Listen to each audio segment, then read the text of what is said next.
देखो, गुरु नानक जो है सिखों के ये गुरु गुरु माने जाते हैं। किसके माने जाते हैं? सिखों के। ये क्वेश्चन पहला आएगा कि गुरु नानक किसके गुरु माने जाते हैं? सिखों के ये गुरु माने जाते हैं।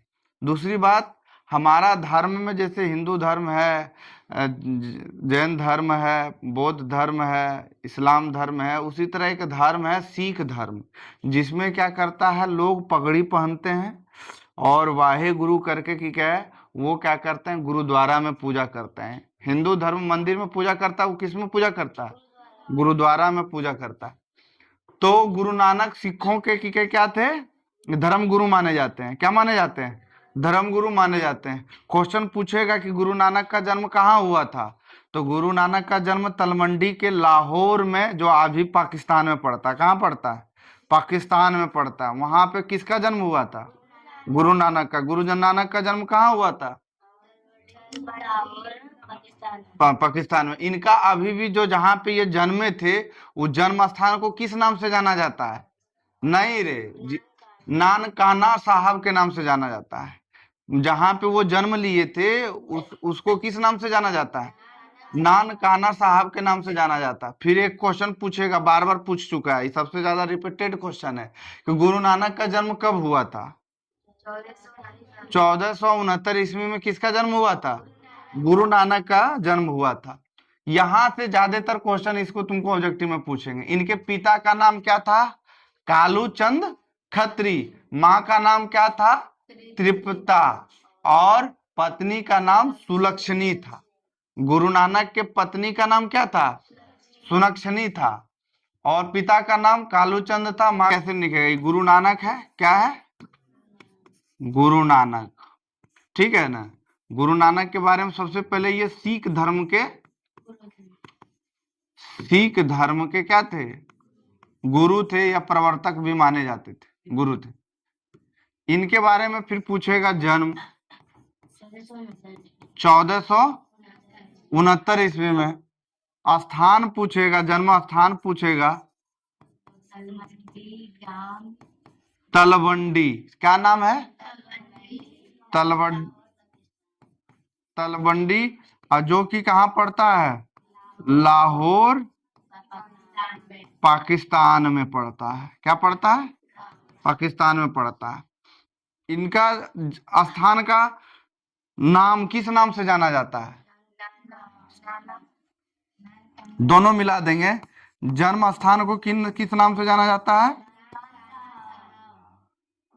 नान कान साहब। यहां तक तो हो गया। ठीक है। पिता का नाम इनका याद रखना। पिता का नाम क्या था? अच्छा,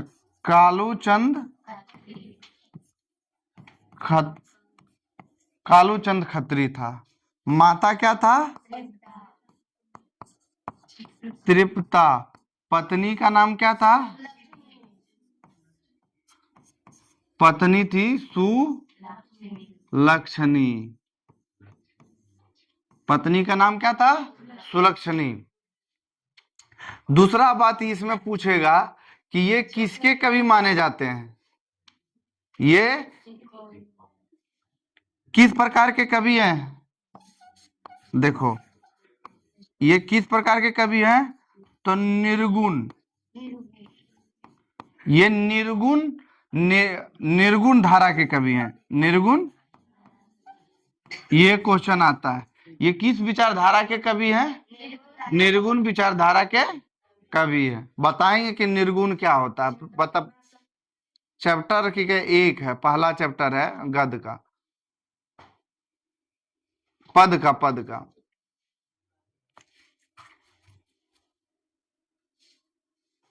ये सब तो नहीं पूछेगा। या फिर ये पूछता है कि गुरु नानक ने पंजाबी के साथ हिंदी में भी कविताएं की। इनकी हिंदी में ब्रजभाषा, खड़ी बोली दोनों का मेल है। इनकी कविता में क्या क्या देखने को मिलता है?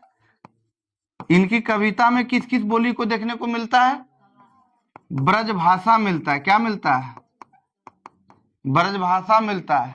खड़ी बोली जो हम लोग बोलते हैं ना, ये भी जहाँ हम लोग खड़ी बोली जो महंगाई वाला है, जैसे हम लोग कहते हैं ना कि 20 नहीं बोलते हैं, बड़ा बीख बोला है, बोलते हैं ना, तो वो ये बीख वाला शब्द का भी प्रयोग किया है। ऐसे ऐसे शब्दों, खड़ी बोली और ब्रज भाषा भी इनमें देखी जाती है।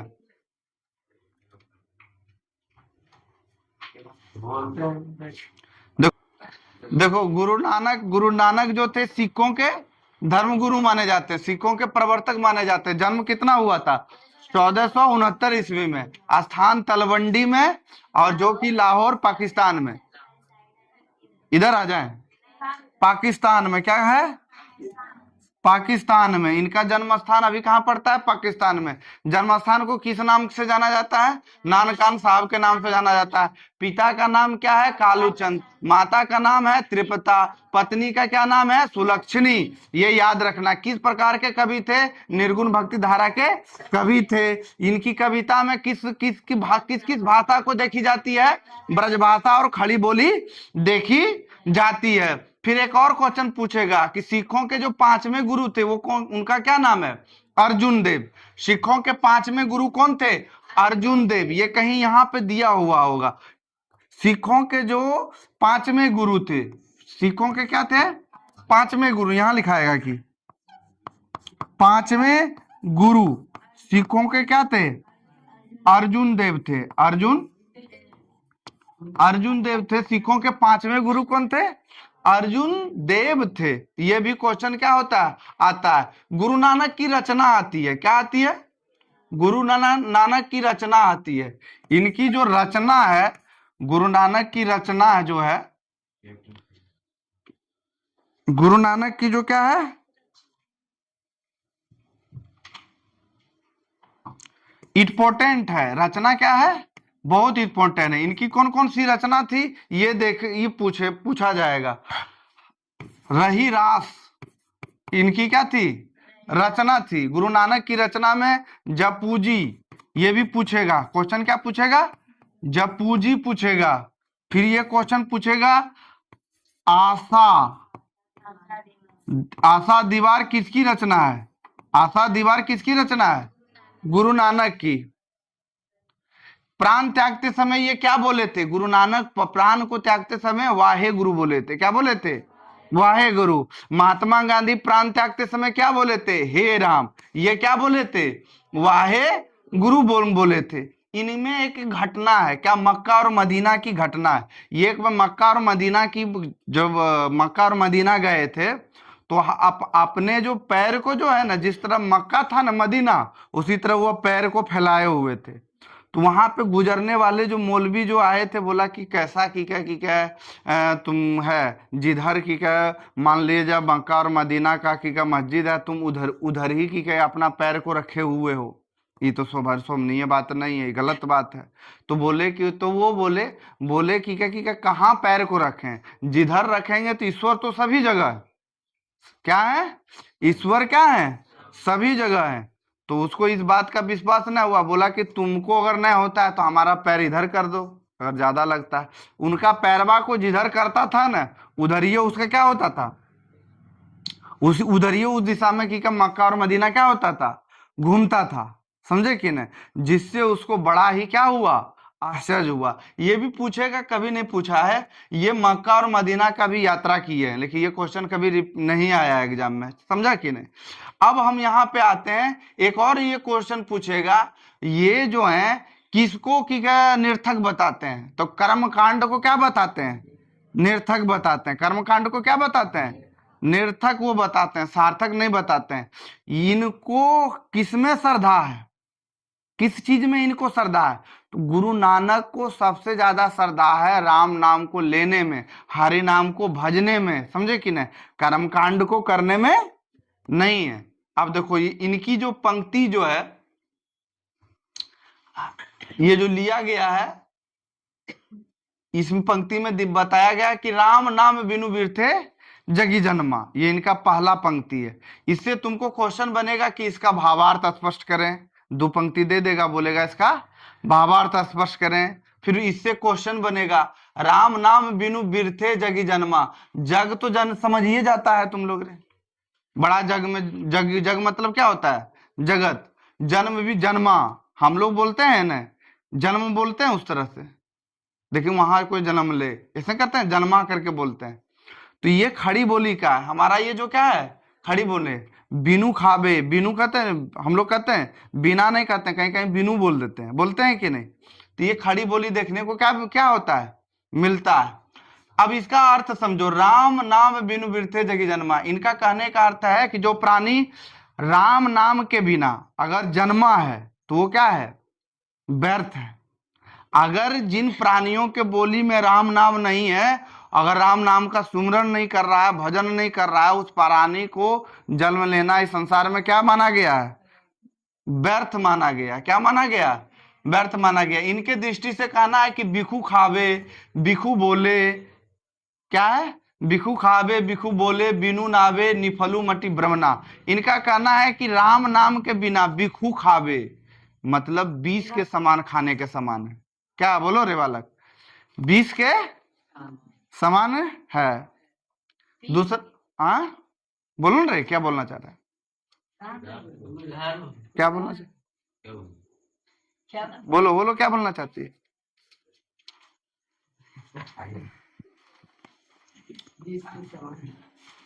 भिखू खावे का मतलब समझ गया न रे, 20 हो गया। क्या हो गया, पूछेगा भिखू का अर्थ क्या है। भिखू बोले बिनु नावे निफलू वर्मा, कहा कि राम नाम के बिना अगर बोली बोलना 20 के समान है। समझा कि नहीं, क्या है, 20 के समान है। बिना नाम, नाम के बिना बोलना नहीं जाता है। इसीलिए हमारा देखो कोई भी अभी भी कल्चर में है, जो आदमी कभी मिलता है, राम राम भैया जी, राम राम, समझे कि नहीं, समझे कि नहीं। कुछ अगर उठाने का बात आ गया, जय श्री राम मतलब जोड़ करके से उठा रहा है, समझे कि नहीं। किसी को कंधा पर ले जाने का बात आ गया तो राम नाम सत्य है, राम नाम सत्य है, सब जगह राम नाम बोलता है। सुबह मिला राम राम भैया जी, समझे कि नहीं। एक बार दो बार बोला तो राम राम, 3 बार अगर बोला तो क्या हो जाता है, एक तरह से कीर्तन हो जाता है। राम राम राम करके अगर बोला 3 बार, अब पूरा राम राम हरे कृष्ण कर रहा है तो वो क्या हो जाता है, भजन हो जाता है, समझे कि ना। और बैठ के राम राम राम राम अगर महीनों दिन तक ले जप रहा है तो वो राम नाम क्या हो जाता है, साधना हो जाता है, समझे कि नहीं। और आदमी जब अब गुजरियो जाता है तो उसको किया कंधा पर लेके फिर राम राम करके जाता है। तो हमारे हर एक बोली में राम नाम है, समझे कि लिए। इसीलिए सुबह उठना चाहिए तो मुख से राम का नाम लेना चाहिए। किसका नाम लेना चाहिए, राम का नाम लेना चाहिए, क्योंकि हमारे आराध्य हैं और हमारे क्या हैं, ईश्वर हैं, समझे कि नहीं। इसीलिए राम राम, सुबह उठो तो 5 बार 10 बार भगवान का नाम ले लो, कम से कम मन जो है शुद्ध होगा, समझे कि नहीं। ये तो जरूर करो, समझ गया ना बालक। नहीं करेगा तो 10वां पढ़ने का कोई मतलब नहीं, समझा कि नहीं। अब उसके बाद कहते हैं कि पुस्तक पाठ व्याकरण बखाने संध्या क्रम निकाल करे, यानी जो पुस्तक का पाठ पढ़ने वाला है, समझे कि ना, व्याकरण को बखानने वाला है, जो संध्या क्रम करता है। हमारे धर्म में एक संध्या क्रम होता है, संध्या के पूजा। देखो तुम लोगों के जैसा नहीं होता है, कभी कभी देखो गुरुकुल की जो दिनचर्या होती है, भोरे 3 बजे बच्चा को उठाया जाता है, 4 बजते बजते उसको की नहा सुना के चंदन लगा दिया जाता है, 5 बजते बजते उसको बैठा दिया जाता है पढ़ने के लिए। 5 बजे से लेके वो 7 बजे तक 8 बजे तक पढ़ाई करता है, 3 घंटा तक गुरुजी उसको उठने नहीं देते हैं। उसके बाद जो है उठता है, उसके बाद नाश्ता करता है, फिर बैठता है पढ़ने के लिए, फिर 2 घंटा पढ़ता है, 3 घंटा पढ़ता है, उसके बाद उठता है। शाम को जैसे ही होता है तो संध्या, समझे कि नहीं, क्या है, संध्या क्रम है। सनातन में सबसे ज्यादा पावरफुल है संध्या। अगर संध्या जो करता है तो उसमें पावर आता है। लेकिन इनके दृष्टि से क्या है कि संध्या को भी व्यर्थ बताते हैं, बोले ये सब भी करने की कोई जरूरत नहीं है, खाली राम नाम का सुमिरन करो। किसका करो, जाप करो। कहते बिनु गुरु शब्द मुक्ति कहाँ प्राणी, राम नाम बिनु मृत्यु बिने। बोला कि इस संसार में अगर की का गुरु शब्द, अगर गुरु की वाणी अगर नहीं लिया है, अगर राम का नाम अगर नहीं बखान किया है, तो ये जगत में क्या करेगा, उलझ के मर जाएगा, समझा कि नहीं। राम नाम अगर सुमरण नहीं किया, उलझ के मर जाएगा। कभी भाई से दुश्मनी तो कभी परिवार से दुश्मनी, तो कभी अन्य गाली तो कभी अन्य गारी, अपनो 10 गो गारी। राम नाम नहीं लेगा तो अगर ये गालियन सीखेगा, कभी ओकरो गाली कभी ओकरो से मिला। आजकल तो बड़ा ट्रेंड हो गया युवा में, जहां मिलता है 2 गो गरिया के मिलता है, समझे कि नहीं।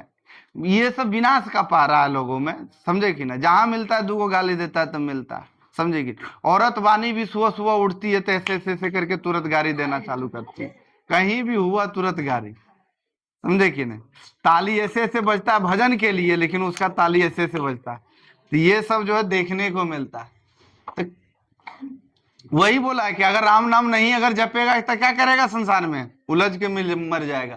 दंड कमंडल शिखा सुत धोती तीरथ गवनुअति भ्रमनु करे, राम नाम बिनु शांति ना आवे, जपी हरि हरि राम सुपरि परे। आप देखो कटाक्ष किए हुए हैं किसके ऊपर, ब्राह्मणों के ऊपर भी बड़ा कटाक्ष किए हुए हैं कि ब्राह्मण जो होते हैं या तो कि साधु संत होते हैं, अपना डंडा कमंडल शिखा, समझे कि ना, शिखा किसको कहा जाता है, टीक को, समझे कि नहीं, सूता का पूरा बांधे हुए रहता है, पूरा एकदम माला ताला पीने हुए रहता है।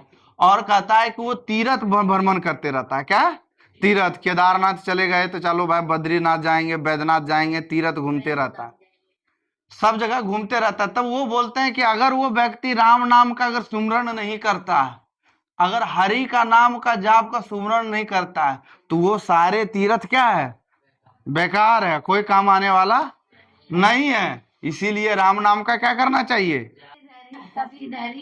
आदत हो गया, अच्छा बोलेंगे तो चालू कर दिया है।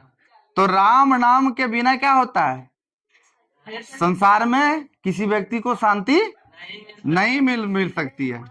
राम नाम के बिना क्या होता है, शांति नहीं मिलती है। इसीलिए प्राणी को क्या करना चाहिए, राम नाम जपना चाहिए। क्या करना चाहिए, राम नाम का सिमरण करना चाहिए, समझे कि नहीं। इन्होंने क्वेश्चन पूछेगा कि राम नाम के बिना इन्होंने किसकी सार्थकता नहीं दी है, किसको निर्थक बताया है, तो किसको, कर्मकांड को निर्थक बताया है।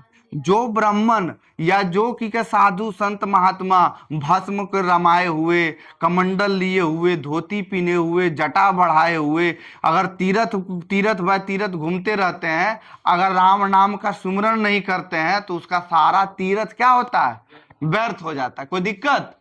अगला क्वेश्चन में कहते हैं कि जटा मुकुट तन भस्म लगाए, वही बात है, भस्म लगाए वसन छोड़ तन नग्न भया, जेते जिय जंत जल थल महिल जत्र तत्र तू सरव जिया।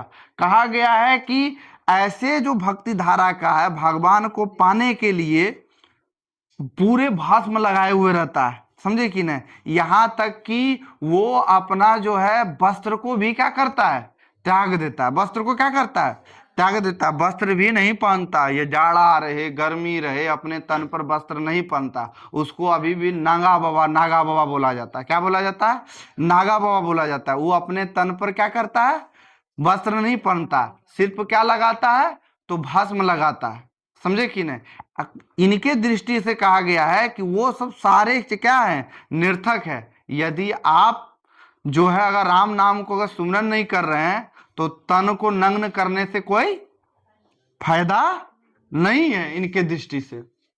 दूसरा बात बोला है, गुरु प्रसाद रख ले जन कोई, हरिरस नानक झोल पिया। इन्होंने कहा है कि हमारा शब्द को रख लो, हमारा शब्द को रखो। अगर हमारा शब्द को रखोगे तो हरिरस का पान करो। किसका पान करो, हरिरस का। 10वां में क्वेश्चन आता है कि हरिरस से आपका क्या तात्पर्य है। हरिरस क्या है, ये 3 नंबर या 2 नंबर में लिखा जाता है।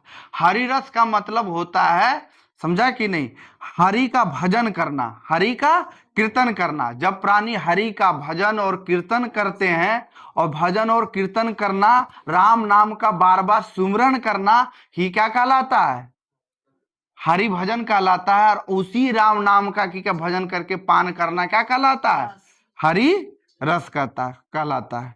इसलिए कहा गया है, चाह अगर जड़ से लगा, क्या होता है, चाह अगर से जड़ से लगा तो क्या हो जाता है, जरा हो जाता है। और चाह अगर हरि से लगा तो क्या होता है, हरा हो जाता है। चाह अगर जड़ से लगा तो क्या हो जाता है, जरा हो जाता है। और चाह अगर हरि से लगा तो क्या हो जाता है, हरा हो जाता है। अब देखो, हरी रस एक रस होता है पीने वाला, देखता है सुबह उठेगा चल जाएगा पीने के लिए, बार बार मदिरा का पान करेगा, समझे कि न, धूम्र का रस का पान करेगा, समझे कि नहीं। तो नशा जीवन को क्या कर देता है, बर्बाद कर देता है। इसका जीवंत उदाहरण प्रकृति हमको बताती है। प्रकृति हमको बताती है कि जैसे ही देखोगे कि महुआ के फल में फल आता है, वो क्या एक तरह से मदिरा है, महुआ की फल में जैसे ही फल आता है तो महुआ की पेड़ की सारी हरियाली क्या होती है, समाप्त हो जाती है। होता है कि नहीं रे, गलत बात बोल रहे हैं? महुआ की जो पेड़ की हरियाली है वो समाप्त हो जाती है। समझा कि नहीं? देखो इसका कितना वेतन। तुम जैसे ही महुआ की पेड़ में अगर फल आता है तो महुआ की हरियाली समाप्त हो जाती है, तो उसी तरह अगर उसका जो पान करने वाला व्यक्ति है, महुआ की हरियाली समाप्त हो जाती है, उसका पान करने वाला व्यक्ति का भी हरियाली क्या होता है, समाप्त हो जाता है। जो महुआ का दारू पीता है उसके घर में जाके स्थिति देखो, उस जो व्यक्ति पीने वाला है उसकी स्थिति देखो, उसका लीवर डैमेज, उसका किडनी डैमेज, सब प्रकार से डैमेज, उसका फेफड़ा डैमेज। समझे कि नहीं? हाँ, तो वो क्या करता है, घर की उसकी हरियाली ही समाप्त कर देती। इसीलिए अगर रस का पान करना है तो भगवान का रस का पान करो, हरि का रस का पान करो। या तो प्रकृति भी उदाहरण इस बात को देती है कि महुआ की जिस प्रकार से सारी हरियाली समाप्त हो जाती है, उसी तरह तुम्हारे घर के भी हरियाली समाप्त हो जाएगी। समझा रहे बंतोष? इसको बंद कर दो।